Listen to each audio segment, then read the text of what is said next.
cop proof your phones right now. And this is a nice PSA. If you guys didn't know this, you should probably do this. So biometrics are not protected under the search and seizure. Okay. Meaning that if a cop is able to take your phone, okay, and can't password in, and you're not going to tell them the password, then tough shit, right? That's the way it works. Well, but if, let's say, for instance, you have it set up so that your face is the biometric entry point, the cop can like just put the thing up to your face and get in, and the court protects that, and it's cool. It's fine. It's normal. That includes your fingerprints or any this type of stuff that you would use to get into your phone. And so we'll start here with this exact idea of it's from Gizmodo. I'm not going to play it. It's just a couple minute long video where he's talking about exactly what I just described. So if you want to cop proof your phone, at least in the United States, and you're, as usual, dealing with police officers, your mileage may vary, but especially internationally, because it's, all the different laws and all the rest. So, but anyway, at least here in the States, that's a thing, okay? And notice how grotesquely unfair that is. If for whatever reason maybe you're in the wrong place at the wrong time. These things do happen. And they're like, oh, let me get your phone. And you're like, nah. And they're like, well, you have to, or we're going to, threaten you. They start threatening you to, take you downtown or whatever the cops do. They start flexing on you. And you're like, fine, here's the phone. They're like, give me the password. No, no, you need a warrant, bro. Right? This type of stuff. Okay. Now, this is important that one will play in court and you are protected for your privacy, but the other one will not play, which is your biometrics. So just as a nice PSA for the people that didn't know that exact fact. Well, in the United States, that is the current state of case law, and something to be aware of. Okay, but it brings us to the next step in this weird and wonderful tangled web of everything, which is, of course, Sam Altman. If you guys have been paying attention to the news recently, which is the CEO of OpenAI, which is the ChatGPT company, and but wouldn't you know it? Or the FISA court. What's up, Coach Chisel? I see there. The FISA court stuff, they just re-voted back in because they're like, oh, we need more surveillance, right? Less actual privacy for the citizens. Well, check this out. Sam Altman said this, and this is from, analyticsindianmag.com. A lot of places reported this, but recently he did this. So let's read a little bit from the top here, and you'll start to understand how terrifying this is.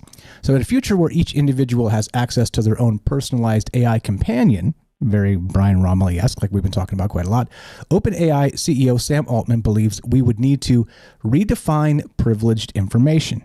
Okay, now privileged information is exactly what I'm describing.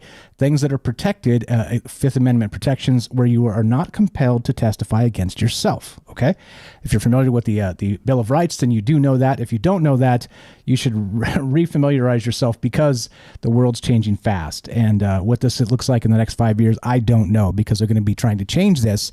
And of course, because our Congress is pathetic and can't actually come to any agreements that make sense for the people, they're going to bastardize this, and they're going to agree on some nonsensical horse manure that's going to make no sense for all of us, and we're going to be super pissed off about it. So if we don't think about it now, we are going to have massive problems. So back to this. During a recent interview with MIT President Sally Kornbluth, Altman spoke on the privacy versus utility debate and where the trade-off might be set in the near future. And this is chilling. Listen to this. In particular, he proposed the hypothetical of a personalized AI that has access to nearly all of an individual's personal data, and whether it could potentially be used as evidence against in a court of law. Quote, "That would be super helpful, but you can also imagine the privacy concerns that would present. How are we going to navigate the privacy versus utility versus safety trade-offs or security trade-offs that come with that? Do we need a new definition of privileged information so that your AI companion never has to testify against you or can't be subpoenaed by a court?" Okay, now there you go. There's the crux of this. And this is where we're heading, because let me tell you what, in a world where the power brokers that be, de facto power brokers, as I always say, where they don't give a damn about our privacy protections and are working actively to erode the Bill of Rights, which is basic human rights in the West, at least Western United States, meaning this country, not just the West part of you get what I mean. But you get it, right? There's a massive problem here, because these things are changing incredibly quickly. And the cell phone stuff, there's still no direct case law that describes exactly like I was as we started with the idea of, well, they can hold a cop can hold your phone up to your face face, and because it's a public thing in a public space, the court will say, "Yep, that was fine. That was a legitimate search."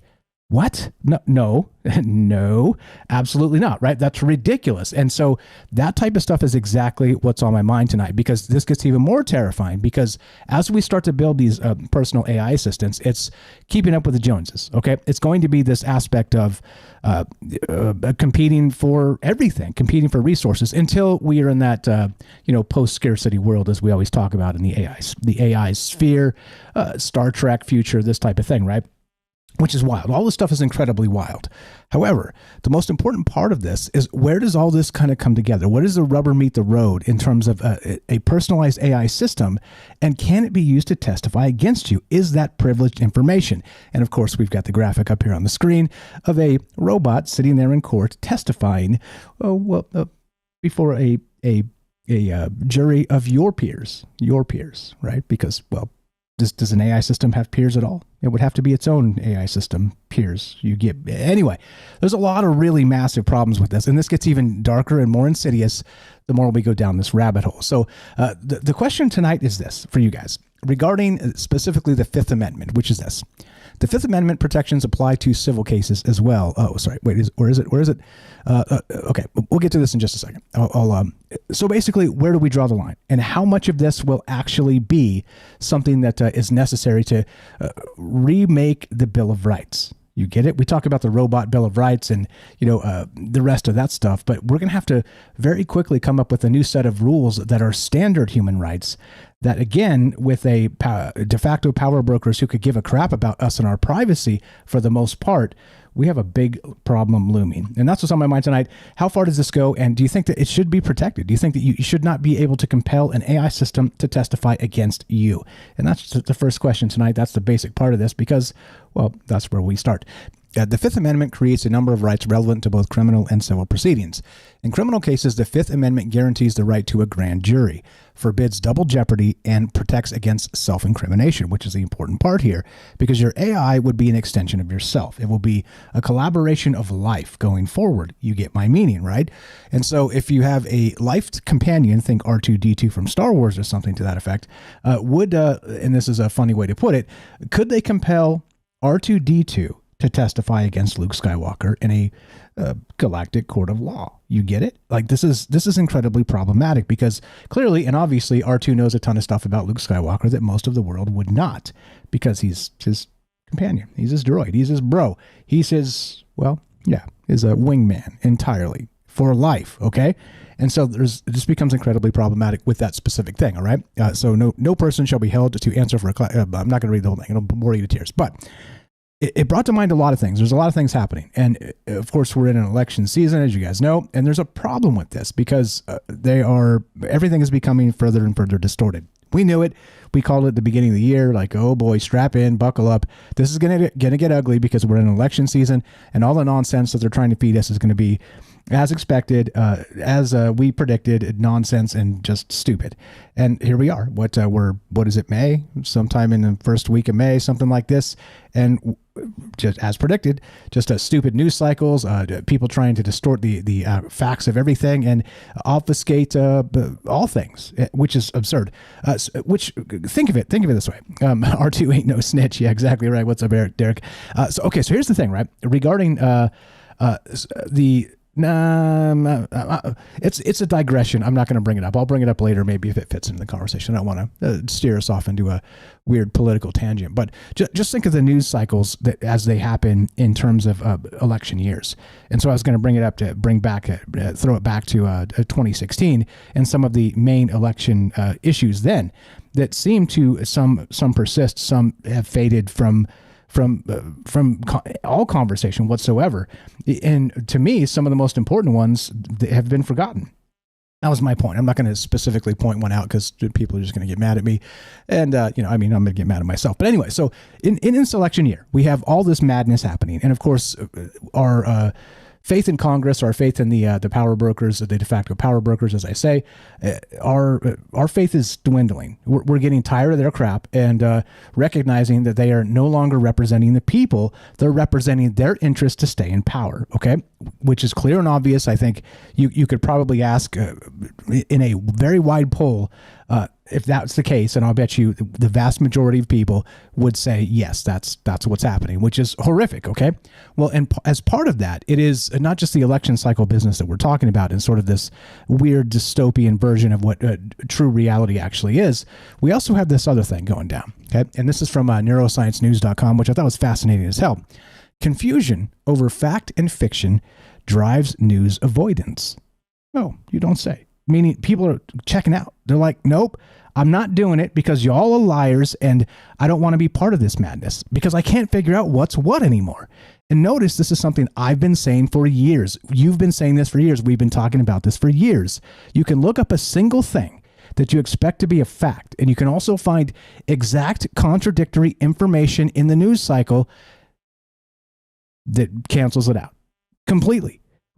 Two disparate realities about the exact same topic. Now, how is that even possible? Is that possible? It doesn't seem possible to me. There's got to be some basis in fact on one side or the other of this thing that makes sense to most everybody, right? At least, a wide subsection of the population. But no. We've fractured into these other realities. Let me read you a little bit of this article. It's absolutely nuts. And this will lead into exactly the whole point of not just us trusting less and less in the systems and the power brokers and the news and all the rest, but also very soon we're going to be experiencing life in tandem with a new AI system that's going to be like our little R2-D2 buddy, something to that effect. What it's going to look like, nobody knows just yet. The Optimus robots, there's a bunch of people kind of competing for that space right now, and what that's going to look like. Rosie the robot from the Jetsons, you remember that? She was the housemaid that ran around doing all the stuff. She was a robot. I mean, what is this going to look like? I have no idea, but I do know we're sort of coming on the cusp of what it will look like in terms of information, because you notice that the work we do on this show, that a lot of the write-ups that I put together are brainstormed and written with AI. Okay. It is me choosing these ideas. It is me stoking the sort of the thought process. It's just speeding everything up incredibly quickly. I'm doing 4,000 word write-ups in like 20 minutes, but maybe another 10 or 15 before that to brainstorm and choose through the Michael Strange human prism of what things I think are most important in the list. And then this is how we curate what we're doing. All right. Now it's an incredible advantage.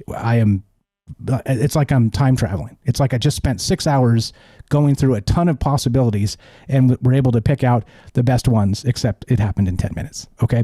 Absolutely incredible. And I fine-tuned this thing to basically write troubled mind shows. Okay. Literally, I can tell it to now break down this information, all this 4,000 word write-up into 6 different radio segments, and it'll do it. It'll be like, boop, talk about this, then talk about this, then talk about this, take some calls, take a break. It'll do it. It'll do all of it.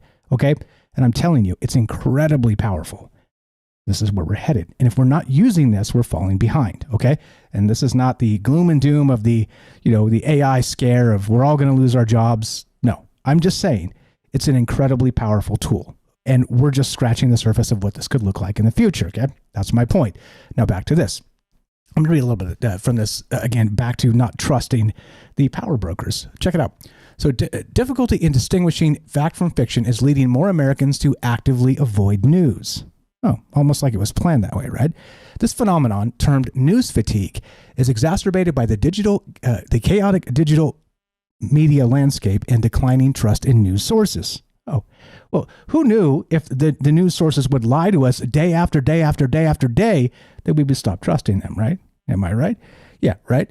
The study, which surveyed nearly 1,200 adults, found that strong Democrats tend to turn to nonpartisan media when misinformed, whereas strong Republicans reduce their news consumption overall.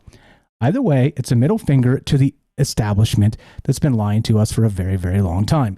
And people are noticing because the lies are so blatant these days. Anyway, so it goes into, kind of breaks down, what strong Democrat, meaning leaning left or leaning right in this case, how they sort of check out from these news sources. And Well, people are doing it. It's happening in massive numbers by this 1,200 person sample size, and nobody cares to even read this crap anymore. Legacy media is dying, and rightfully so. So at some point, and dare I say, and dare I suggest, legacy government must die a similar death. Okay? And I'm not suggesting any sort of revolution. I'm suggesting we demand better, because this is a massive problem we're going to have to deal with, because they keep pulling the bait and switch tactics on us. They keep dropping a bill at midnight that's 6,000 pages. Nobody has time to read. They vote on it by the time we brush our teeth and go to work in the morning. This is not democracy. This is not a republic, and this is not where we should be, which of course leads us back to where we began, with self-incrimination, with us being able to put all of our metadata into a particular helper, an R2D2 per se, because I think it's probably the best way to put it in those terms, to kind of make it make sense for everybody, because this thing doesn't exist just yet. It's coming, but it doesn't exist. This will be here in 6 months, 9 months, a year. This is going to be here incredibly quickly, because the big guys, the technocrats, the Googles and the OpenAIs now, OpenAI's coming out with a search engine to compete with Google. I mean, these guys are going to be competing for our attention in the most massive way ever. And they're going to have the most shiny, ridiculous AI systems that they're going to help us and make our lives so easy. But of course, it's going to be the same as it always has been. Using these things is good, right? Productivity tools is great, but they're going to have all of our data that we're feeding into this damn thing. And it's going to be, instead of metadata, it's going to be like a direct feed into our very thoughts. Every single moment of the day, we're going to be using this thing. You see the point. There's a very, very big problem here. So we're going to splinter off very soon into this what is it? A personal AI. Personal AI is the best way to put that. Anyway, so the question is this: as we get into this, and why are we here? As always, right? These damn power brokers that always want to rule for them and not rule for us, which pisses me off quite a lot. But should an AI system be allowed to testify against you with literally almost every thought you've ever done? Meaning that because you're not going to, let's say it's offline, and so it's been trained on a bunch of custom data for you, and it's it's basically been fine-tuned to help you with a specific thing, okay? Just your life. And you can add training mechanisms like the Matrix, things like this, right? Teach it to fly a helicopter, things like that. And I'm just kind of halfway joking with that, but you get what I mean. You're able to kind of put these ideas into this thing and train it as new data sets become available. And that's cool. That's amazing. Except, then everybody's going to want in, because that's a treasure trove of your most intimate thoughts and details. A little amped up here. Okay, but anyway, so we'll get back to this in a sec. And so the whole point of all this tonight is that we are coming into, in the next 3 to 5 years, a brand new world. Every damn thing is going to change. Whether we start to get these robot maids, Rosie the robot butlers, whatever we're going to be calling them, Optimus robots, to fold our laundry and do the dishes and mow the lawn. Okay, that's coming. And it's very close. It is very close already. And so 5 years, I think this stuff is going to have a massive rollout, and we're going to start to see our neighbors, maybe our more affluent neighbors that can afford these things first, with Optimus robots doing their yard work and things like this for them, which is unbelievably wild that we're close to this type of future. It's coming. But the question becomes now, your Rosie the robot, your robot butler, your Optimus, this becomes your R2D2. This becomes your personal AI system in some ways. We're combining a few ideas here, but you get the point. What protection should be in place to disallow a subpoena for your actual robot butler to get dragged into court and testify against you? And that's the question tonight. There's a lot of ways to look at this, and how scary does this get? I got a lot of examples, a lot of things to look at as usual, and a lot of wild ideas, because it is what I do here. But this is one that's a little too close to home, and it is coming fast. And there's something we have to do. We have to demand something here. Like, we have to, as usual, right? That pause for reflection, as I've been saying a lot recently. We're not allowed. It's always step on the gas.